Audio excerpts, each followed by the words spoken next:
Palpating is the tibial tuberosity. You will first locate the patella, and it is slightly inferior.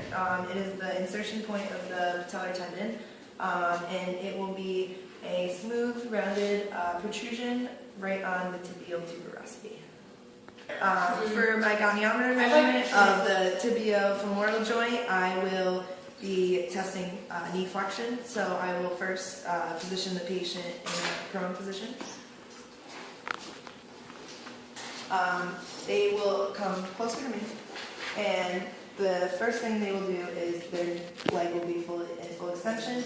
I will line the fulcrum up with the femoral epicondyle, and the stationary arm will be directly parallel to the greater trochanter of the hip, and the movement arm will be parallel with the lateral malleolus of the fibula. So now the patient will move into flexion for me. And the end feel that you should be feeling is soft. And you should be getting about 135 to 145 degrees of flexion. In motion of knee flexion, the patient will again be lying prone. You want to stabilize on the mid hamstring, and the clinician's movement arm will be at the proximal ankle. You then want to passively move them as far as they can go. The end feel that you should be feeling is soft.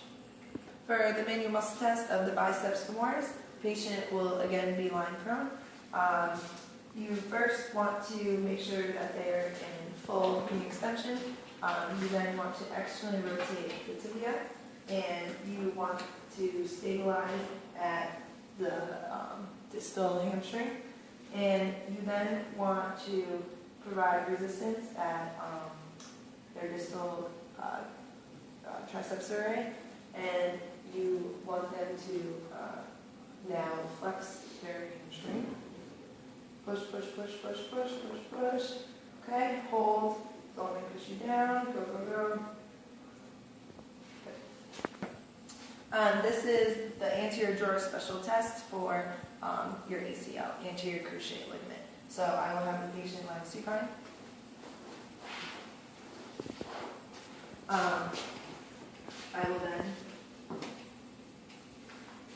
I will then flex the knee to 90 degrees and the hip flex at 45 degrees.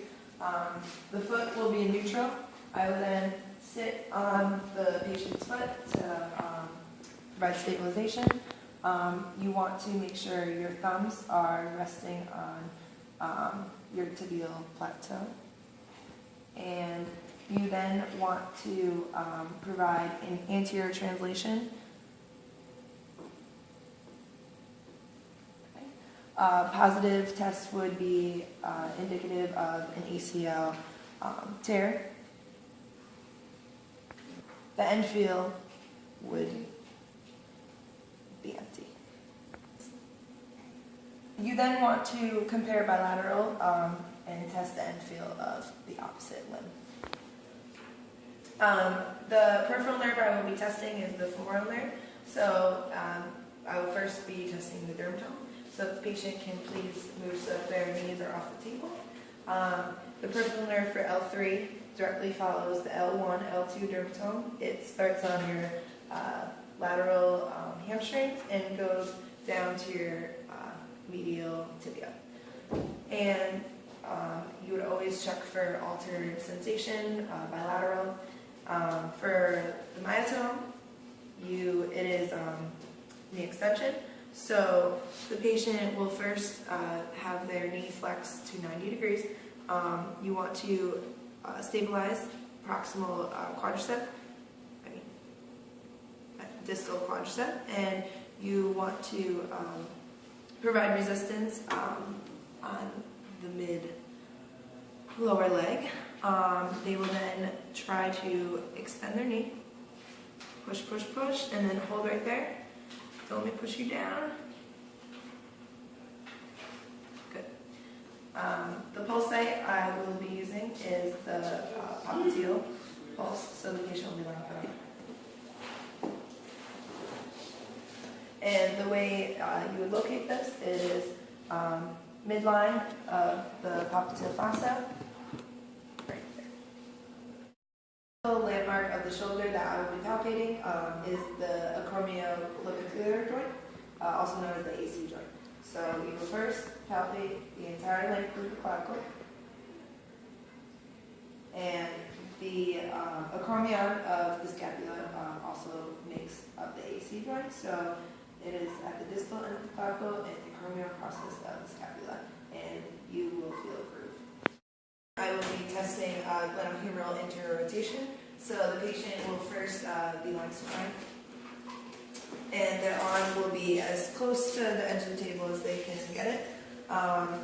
Then I will be standing to the side of her, and she will abduct her shoulder to 90 degrees, and her elbow will be flexed to 90 degrees. You then want to line up the fulcrum with her olecranon process of the elbow. The stationary arm will be perpendicular to the floor, and the moving arm will be in a parallel line with the ulna. You then want to instruct the patient to actively move their arm into glenohumeral interrotation. Okay. You will then move the moving arm with the ulna, and she should be getting around 90 degrees, and this patient has around 47. Now I'm going. I will now perform a passive range of motion of the flexion of the glenohumeral joint. So the patient will then be seated. Okay. And what I'm going to have her do is flex all the way up as far as she can go. She should be getting around 180 degrees of flexion. You want to stabilize the scapula to ensure that there's no scapular movement, and you will assist her in moving into glenohumeral flexion by stabilizing at her mid-lower forearm. And the end feel that you should be feeling is performing the manual muscle test of shoulder abduction. The focus is on the middle deltoid. So the patient can be seated. You want to first resist their motion into abduction. So resist, push, push, push. Hold here. Don't let me push you down. Okay. Good. All right. The MT CAM test, it is testing the supraspinatus muscle. The patient will be standing, and the clinician will also be standing facing the patient. I will then instruct the patient to abduct their arms into 90 degrees. They will be staying in the scapular plane. I will then instruct them to internally rotate their humerus so that their thumbs are facing parallel to the floor. You will then instruct the patient to try to move into flexion while you resist the motion. Okay? Any weakness is indicative of a subscapular nerve pathology, and any pain would be indicative of a supraspinatus shoulder impingement. What we'll be testing is the axillary nerve. The dermatome of the axillary nerve would be from your glenohumeral joint. Oh, first they would be in anatomical position. You would go from your glenohumeral joint down to the elbow, and you always want to test the sensation on the opposite side. For my tones, I will be focusing on shoulder abduction. So the patient will have their arms at their side. They will then, I will resist their motion into abduction. Push, push, push. Hold, don't let me push you down. Okay. I will then be finding the brachial artery pulse site. So the patient will again be in anatomical position. You will take 2 fingers and you will locate the brachial artery right medial elbow.